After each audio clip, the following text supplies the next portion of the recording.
Hello student, आज हम जो हमने चैप्टर नंबर 2 स्टार्ट कर रखा था अकाउंट्स का, उसको आज हम कंप्लीट करने वाले हैं। ठीक है, जो भी टॉपिक्स छूटे हैं इस वीडियो में पूरे कंप्लीट हो जाएंगे।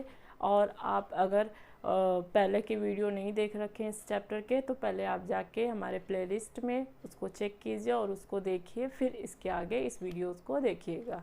ठीक है, अब हम स्टार्ट करने जा रहे हैं। पहला टॉपिक हमारा क्या है? आपका स्टॉक। Stock in trade. अब इसको क्या कहते हैं? स्टॉक मतलब किसी चीज़ को रखना, इकट्ठा रखना। ठीक है, the terms stock includes the value of those goods which are purchase for reselling. Purchase करते हैं उसको दोबारा बेचने के लिए, and which are laying unsold at the end of accounting periods. और मान लीजिए कि हमने 1000 मार्कर खरीदा हुआ है। ठीक है, 1000 मार्कर खरीदा, उसमें से 800 हमने बेच दिया, तो जो 800 बेचा, 200 जो हमारा बचा उसी को हम क्या बोलेंगे? स्टॉक बोलेंगे। उसको हम क्या बोलेंगे? स्टॉक बोलेंगे। अब स्टॉक में भी दो टाइप्स होते हैं, ओपनिंग स्टॉक होता है, दूसरा क्लोजिंग स्टॉक होता है। क्लोजिंग स्टॉक क्या बोलेंगे? अकाउंटिंग पीरियड जो हमारा होता है, एक साल के अंदर जो लास्ट में हमारा माल बच गया, मान लीजिए 200 हमारा जो मार्कर बच गया, वो क्या हो जाएगा? हमारा क्लोजिंग स्टॉक हो जाएगा। और मान लीजिए इस साल के लिए तो ये हमारा क्लोजिंग स्टॉक हो गया, क्या वो अगले साल के लिए ओपनिंग स्टॉक हो सकता है? हाँ, हो सकता है। क्यों? क्योंकि मान लीजिए हमारा अकाउंटिंग, अगर हम इसको तैयार करना है, अकाउंट तैयार करना है, तो उसमें ये मार्कर है, हमने इस साल के अंत तक इसको दिखाया कि ये क्लोजिंग स्टॉक है, लेकिन अगले साल के लिए ये मेरा ओपनिंग स्टॉक होगा कि नहीं होगा? ये आज मान लीजिए दिन है, तो कल फिर तो सुबह आएगी, फिर क्या होगा? सुबह आएगी, उसके बाद न रात आएगी। तो इसी तरह से इसमें भी होता है। अब हम देखते हैं इन्वेंट्रीज। इन्वेंट्रीज क्या होता है? ये मैक्सिमम यूज होता है कारखाने के लिए, जो भी हमारे रॉ मटेरियल को इकट्ठा किया जाता है, उसको इकट्ठा करके रखा जाता है, उसको क्या बोलते हैं? इन्वेंट्रीज बोलते हैं। इन्वेंट्री में भी 4 टाइप्स होते हैं। पहला होता है inventory of raw material. Inventory of raw material में क्या होता है? जो भी हमारा रॉ मटेरियल है उसको अगर इकट्ठा करके हम रख रहे हैं बनाने के लिए, तो उसको हम क्या बोलेंगे? Inventory of raw material. Next आता है inventory of work in progress. जैसे मान लीजिए हमको एक फर्नीचर बनानी है, हमको एक चेयर बनाना है। ठीक है, लकड़ी लाया, तो लकड़ी लाया तो ये क्या हो गया? मेरा रॉ मटेरियल हो गया। अब लकड़ी को छीला काटा, ठीक है, उसको छीला काटा, उसको साँचा आधा तैयार किया, तो हो जाएगा work in progress, inventory of work in progress. ठीक है, अब उसी को इन्वेंट्री ऑफ फिनिश गुड्स, अब उसमें पूरा अच्छे से उसको चेयर तैयार कर दिया, कलर वलर कर दिया, तो मेरा हो जाएगा इन्वेंट्री ऑफ फिनिश गुड्स, क्योंकि बन चुका है, उसको हमने रखा हुआ है। अब inventory in stock in trade, अब मेरे पास वो रखा हुआ जो सामान है वो बेचने के लिए पूरा रेडी हो गया है, तैयार हो चुका है, तो उसको हम बोलेंगे स्टॉक। इन्वेंट्री का ही पार्ट स्टॉक आता है। ठीक है, कि सामान मेरा बन गया, उसको गोदाम में रखे हुए हैं कि अब इसको सेल करना है, बेचना है। इसके बाद हम देखेंगे ट्रेड रिसीवेबल। ट्रेड रिसीवेबल में क्या होता है?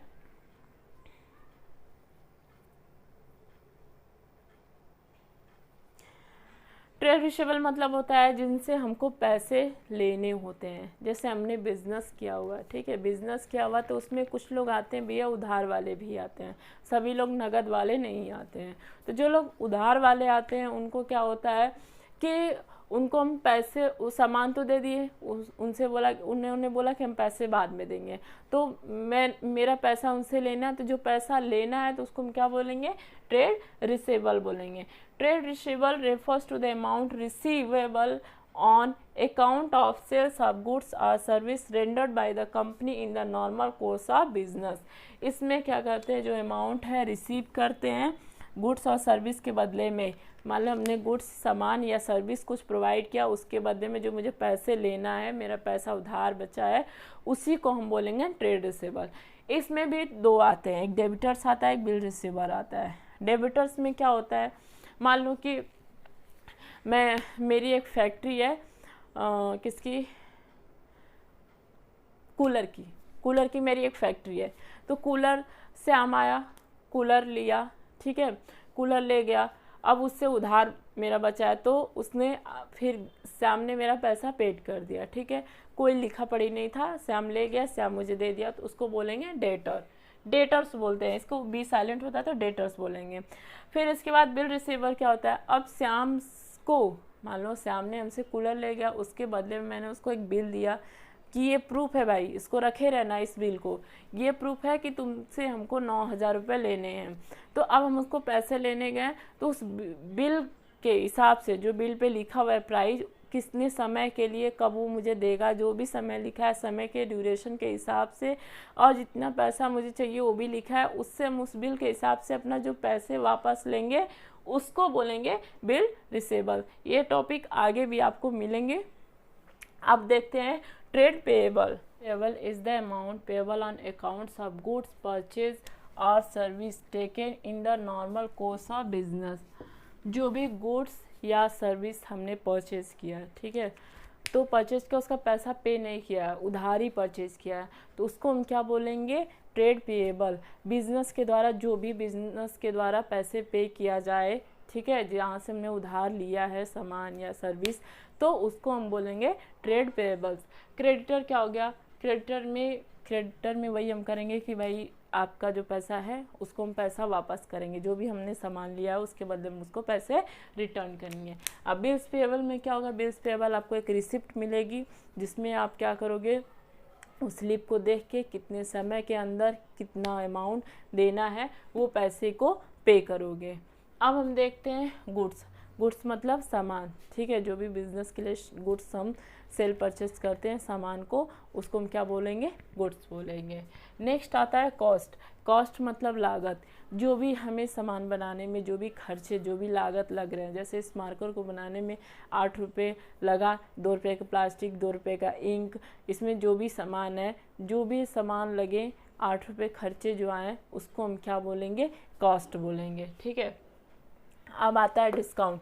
डिस्काउंट क्या होता है, डिस्काउंट मतलब छूट। छूट मतलब आप सभी लोग जानते होंगे, ठीक है, छूट, क्योंकि सभी लोग मॉल वॉल में जाते हो तो होता है ना, वनली 99 रुपीज़, 99 रुपये का है, महा ऑफर करके बहुत सारे आपको देखने को मिलते होंगे, मॉल्स में जाते होंगे, शॉप पे जाते होंगे, तो जो भी छूट मिलते हैं आपको उसको बोलते हैं डिस्काउंट। डिस्काउंट में भी 2 डिस्काउंट आते हैं, एक ट्रेड डिस्काउंट आता है, कैश डिस्काउंट होता है। ट्रेड डिस्काउंट क्या होता है, ट्रेड डिस्काउंट जो आपका MRP वैल्यू दिया है, मान लो MRP आपको 750 रुपये दिया है एक शर्ट का, तो अगर वो आप शर्ट लेने गए तो उसमें आपको ट्रेड डिस्काउंट देगा, या तो आप उसको कैश मतलब उसको आप उधार भी लेके आ सकते हो। मान लो 50 रुपये उसमें ट्रेड डिस्काउंट दिया, 750 का आपका शर्ट है, तो 700 रुपये में जो शर्ट दिया उसको हम बोलेंगे ट्रेड डिस्काउंट, ठीक है। जो परसेंटेज में दिया हो उसको हम बोलेंगे डिस्काउंट, और ट्रेड डिस्काउंट में जिसको हम उधार भी ले सकते हैं उसको बोलेंगे ट्रेड डिस्काउंट। अब आता है कैश डिस्काउंट। कैश डिस्काउंट में क्या होगा, जैसे मान लो उस शर्ट को 700 में आपको दे दिया, लेकिन कभी कभी ये होता है कि दुकानदार सोचते हैं भैया अगर आप तुरंत कैश पे करोगे तो ये हम आपको 650 का भी दे सकते हैं।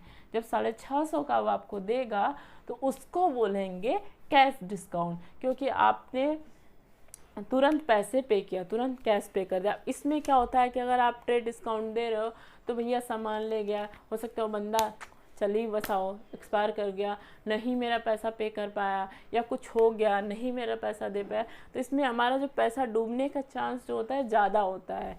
लेकिन जो कैश डिस्काउंट होता है उसमें क्या होता है, ये मेरा आपको तुरंत आपको हाथों हाथ कैश मिल जाएगा, भले ही प्रॉफिट कम होगी लेकिन आपको कैश जो पैसे हैं तुरंत मिल जाएंगे। अब आते हैं रिबेट। रिबेट मीन्स क्या होता है, डिस्काउंट मीन्स भी छूट, तो रिबेट मीन्स भी छूट होता है, थोड़ा सा एक माइनर अंतर है वो समझ लो आप। डिस्काउंट में क्या होता है, जो आपको मिलता है परसेंटेज में मिलता है, और रिबेट में क्या होता है आपको अमाउंट में मिलता है, ठीक है, पैसे में मिलता है। जैसे यहाँ पे मान लो 5% मिल गया, 10% मिल गया, लेकिन यहाँ पे क्या होता है 100 रुपये मिल गया, 200 का मिल गया, 300 का मिल गया, ये पैसे में जो आपको अमाउंट में जो छूट मिलता है उसको रिबेट बोलते हैं। अब आते हैं गुड्स सर्विस टैक्स, इसको हम क्या बोलते हैं, GST बोलते हैं इसको। ये जो होता है ये हमारे कई सारे टैक्स थे, ठीक है, जो भी इनडायरेक्ट टैक्स थे उसको हटा के डायरेक्ट क्या आ गया, जीएसटी आ गया। यह एक टैक्स है जो हम गवर्नमेंट को, सरकार को पे करते हैं। इसके बाद आता है बैड डेट्स। बैड डेट्स में क्या होता है, जो भी हम मतलब हमने किसी को उधार दिया, ठीक है, श्याम को उधार दिया।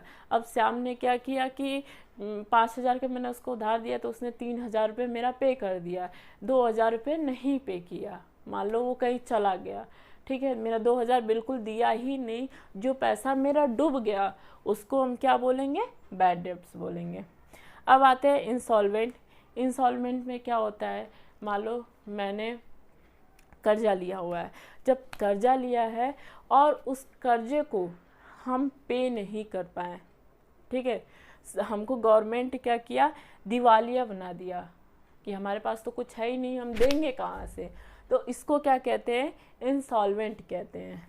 अब आ गया सॉल्वेंट। सॉल्वेंट में क्या होता है, अब वह व्यक्ति, सॉल्वेंट क्या होता है, वह व्यक्ति जिसके पास पैसे हैं, जो एबल है, पैसा हमारा कर्जा उतार सके, कर्जा दे सके, उसको हम क्या बोलेंगे, सॉल्वेंट बोलेंगे। समझ में आया।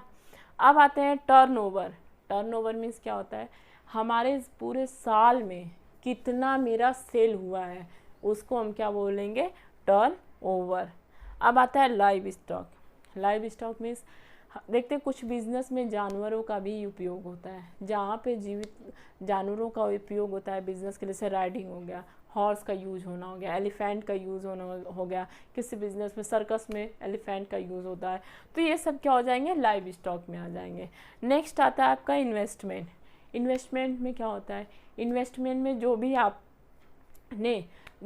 ओनर ने क्या किया, बिजनेस में पैसे को इन्वेस्ट किया है, दिया है, लगाया है, तो उसको हम क्या बोलेंगे, इन्वेस्टमेंट बोलेंगे। ठीक है, ये चैप्टर आपका हो गया finish. Thank you so much. हमारे चैनल को लाइक और सब्सक्राइब कीजिए।